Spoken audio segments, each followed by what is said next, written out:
Okay, so this video is going to be a demo on how to use the Asset Editing Control Panel. This is an editor utility widget that I created to help aid in the process of bulk replacement of materials on static mesh assets in the project.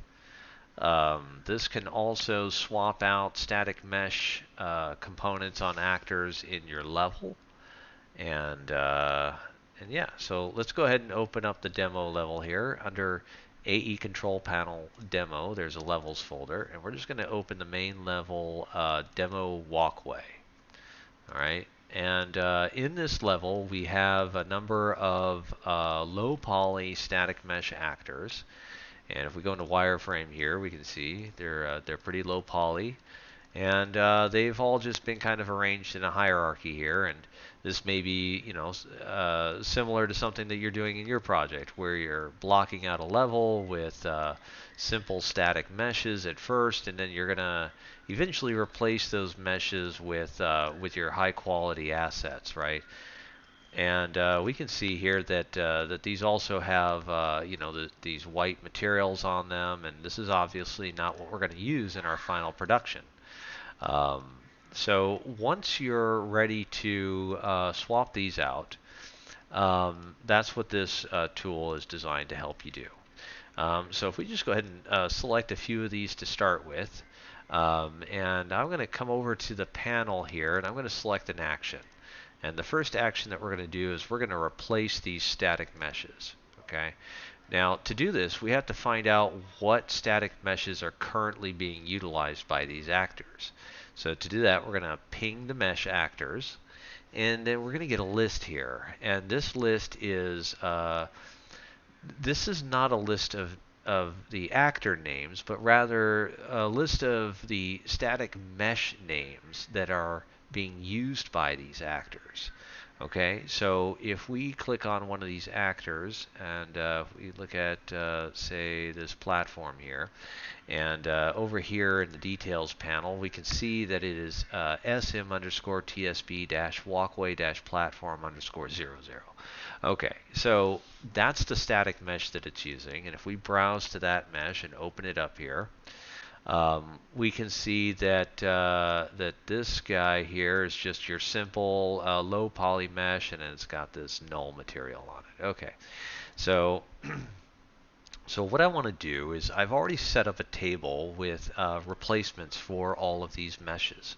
Um, and I'll show you in just a moment what that table looks like. But let's go ahead and select our option path here. And what we're going to do is we're going to say we want to replace from mesh table. Okay. Then once we've selected that, we get a couple of entry fields here that come up. And then we get a drop down here that has our list of tables in it. And so I'm going to go ahead and select this first static mesh table. And while we've got that sitting there, let's take a look and see what the table actually looks like. So under the demo folder, you'll find some demo tables here. And we can see that there are some material tables and then some static mesh tables. So I'm going to open up example 1 for static meshes. And then we'll see that we have our rows. And then each row has a replacement mesh in here, okay? And then each one of these meshes is a high poly mesh, and we can see by opening it up that that this mesh is quite a bit nicer. And if we look at wireframe, we can see it's a high poly mesh. And we've got a couple of material slots on here, okay? But these materials are just temporary. These are not what we're going to want to use in the final production, even though the mesh itself is.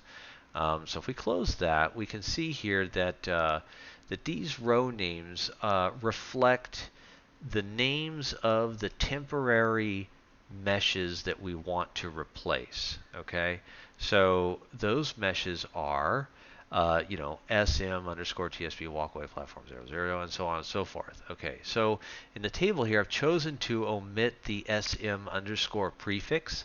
And it does little use to us to actually have any suffix on here because those are random, right?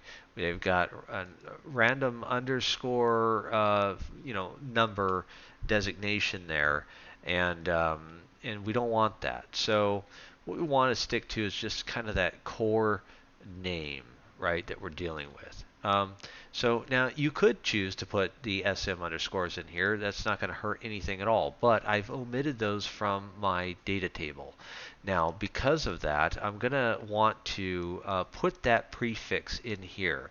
And what this is going to do is it's going to remove the prefix from the table row search. Okay, and then this bad string field here, this is going to remove whatever I tell it to remove.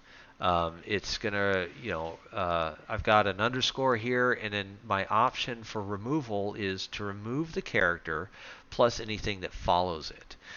We also have, remove specified only. So if I put 2 zeros in here, it's only going to remove the 2 zeros, from the name search. It's going to leave in the underscores and everything else. So, or as long as I'm on remove specified only, right? But, having this set to remove characters plus following, what I can do is I can put the underscore in here, all right? And it's going to find the underscore, and it's going to remove the underscore plus anything after it. Which is part of the reason why I've omitted the SM underscore from these names, because I don't want it to find this first underscore here after the SM and think that that's something that it needs to remove. So this is purely to come up with a with a pure name, right? So with these options selected, we're going to replace from table. We've got static mesh table 1 selected here, and then we've got the things that we're going to remove from our row searches, and then we're just going to hit execute and see what happens. All right, so now if we come back to our level here, we can see that these static meshes have been replaced with our high poly meshes. Okay. So we can see that by wireframe here. And then we also have a list over here of the static meshes that now occupy those actors, right? And yeah, so we can go ahead and refresh our panel here to get back to our actions. And so yeah, so what I want to do now is sort of demonstrate the other part of this. For replacement of static meshes, we also have the ability to make selections directly from the content browser and replace meshes with those. So if I select a number of these guys here, let's see here, there we go. So you can see that I've got this other platform here. Oops. And we're going to just go back into lit mode here. So I'm going to go ahead and ping these actors now. Okay, so now we're back to our list of, of our simple meshes that we've got on these actors. And I'm going to tell it I want to replace from a table again.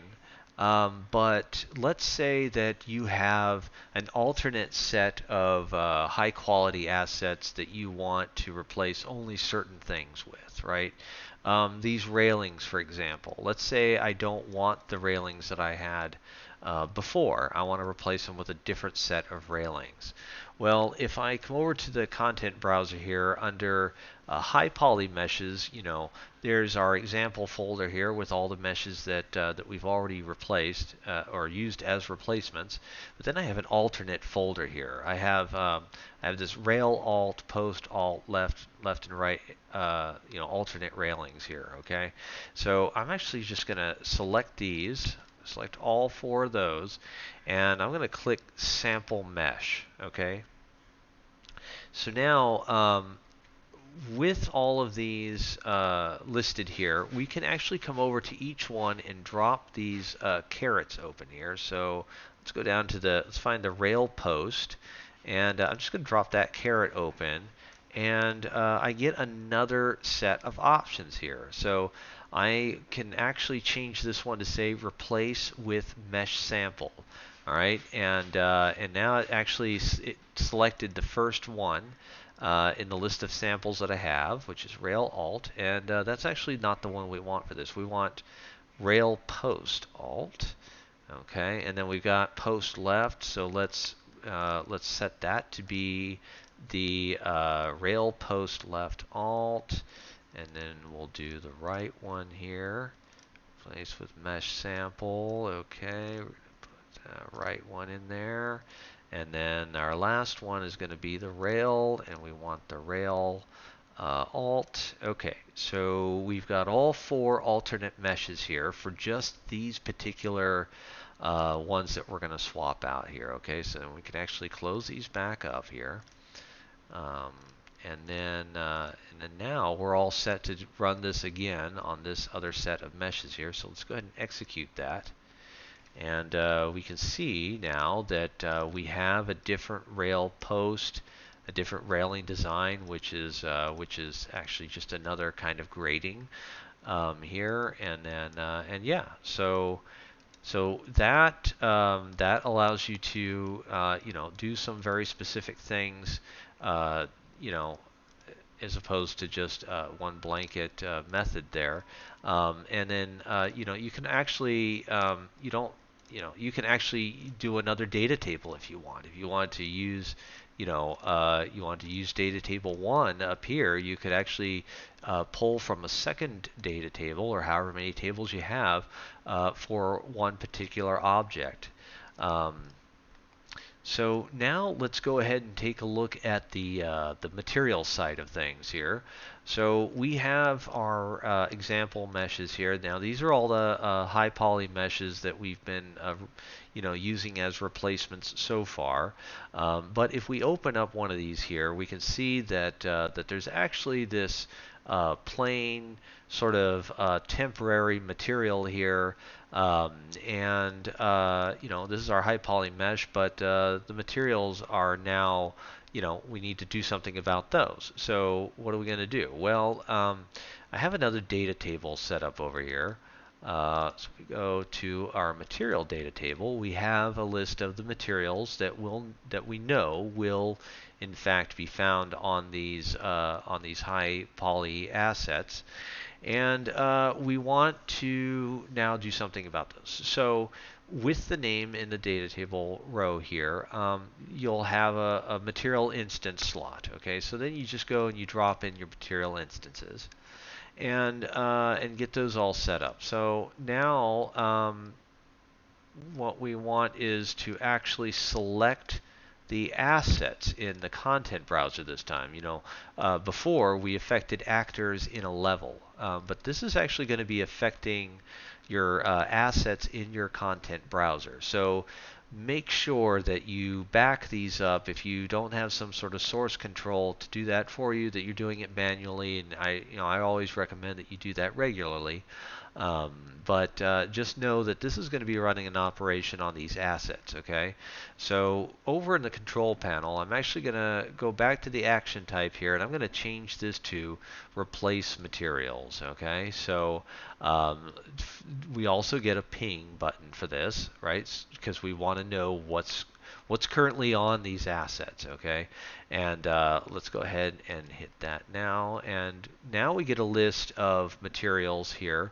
And so we see that we also have some bad strings on these material names as well. So let's go ahead and choose our option path here, and we're going to say we want to use material table 1. All right. Now, in this particular material table, we can see that that our prefixes are here. I've chosen to keep the prefix of m underscore for these material names. Again, it's all preferential, but at least you have the option here, to remove that from your search if you want to. Okay, so So with that in mind, let's go ahead and address this bad string. So we know that we have some strings in here that involve double underscores, and I'm going to want to remove those. In addition, we want to remove anything, following that. So let's go ahead and try something here. I'm going to mix this one up right off the bat by applying some sampled materials too while we're doing this. So let's go to our materials here, and for this, I can tell you that I already know I don't have a sixth material in here, right? This only goes 1 through 5 in our table. But as you see here, there's an M06 material here. Well, what am I going to do about that material? Well, if I don't have one in my table already set up, but I know what material I want to go on that, as a replacement for that, I can actually go find a material. Here I have this blue one, and I'm going to sample that material, okay? And then I'm going to come over to my MGH M06 material here, which there's only one occurrence of that. And I'm going to say replace with material sample, okay? And it actually selected the first one, the list for me there, okay? So now that we're all ready to go, let's go ahead and execute this and see what happens. And this is going to take just a little bit longer than the replacement of the static mesh actors, because it's got to go through each asset and it's got to find all the materials on that asset. And if there's multiple material slots, that can add to your time a little bit, but overall it's pretty fast. I actually ran this function on almost 600 assets in one fell swoop, and that actually took about 10 seconds. So yeah, and we can see here that it replaced all the materials, and we got our readout over here that shows us what our new materials are that are applied to these assets. And yeah, so that pretty much is the whole thing in a nutshell. Let me show you how the data tables are set up, because obviously you'll want to create your own data tables, and your data table structures may be more complex than this, right? And how do we handle that? How does it know what assets to look for when it's doing its search? So if we go over to the AE control panel assets folder, you'll see a data tables folder, and you'll have this DT stored tables here. All right, this is kind of a master table. This table is where you'll designate, which tables are material tables and which tables are static mesh tables.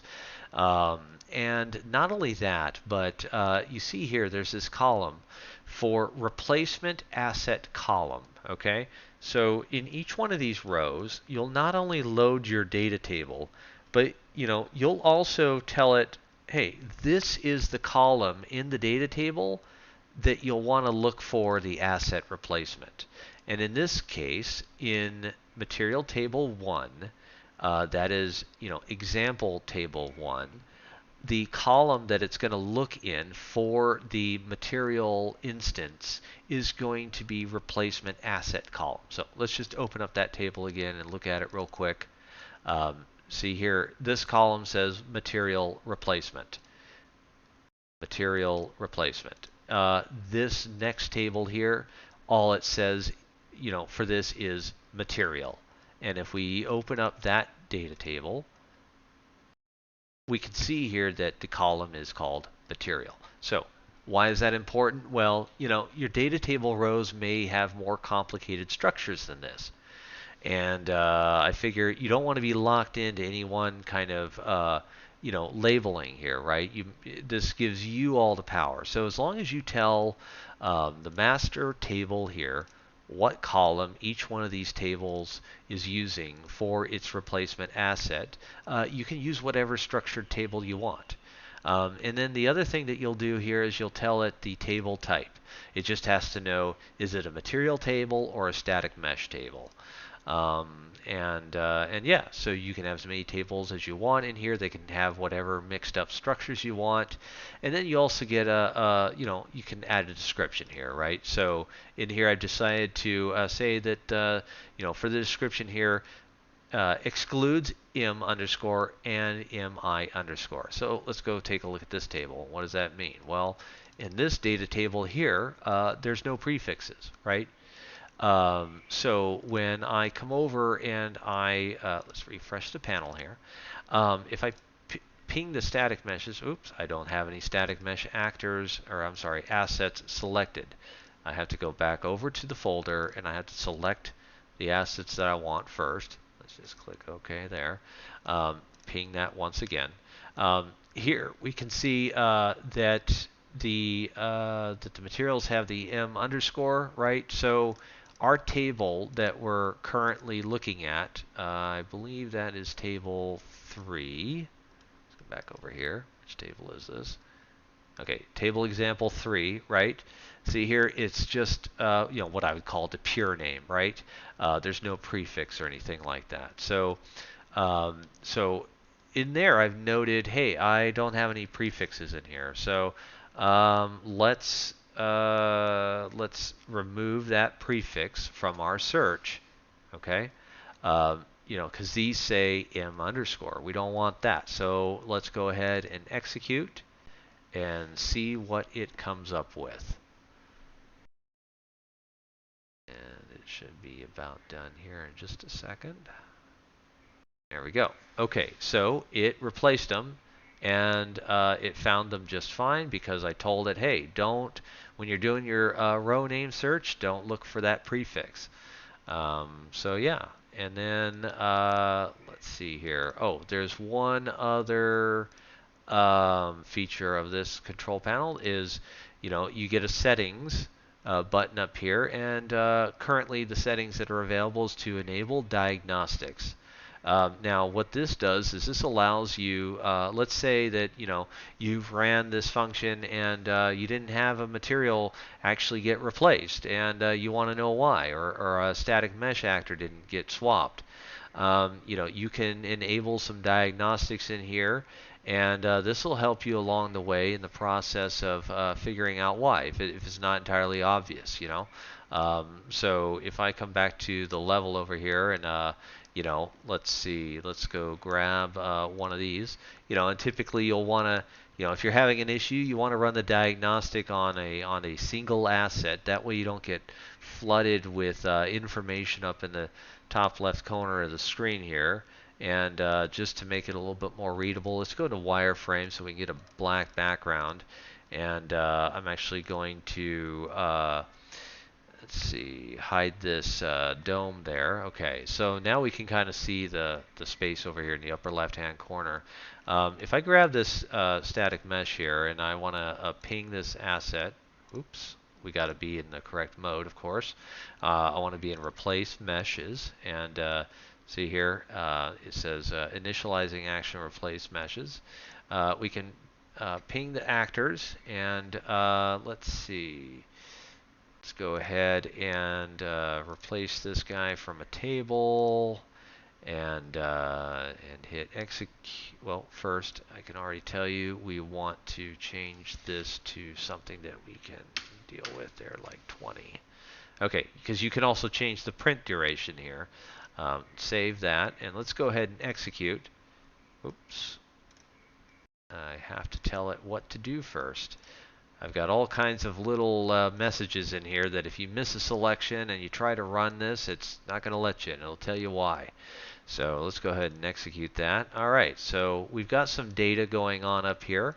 It tells us that it found a row, matching that static mesh, and where the asset that it's going to replace it with is located. And then it also tells you what the rows are that don't match the asset that you have selected. So things like that, might help you in the process. I know that it helped me in creating the tool. That's why those are mostly there, and I figure why not leave that in, and maybe it'll help a creator along the way as well. So that's going to about do it for this one.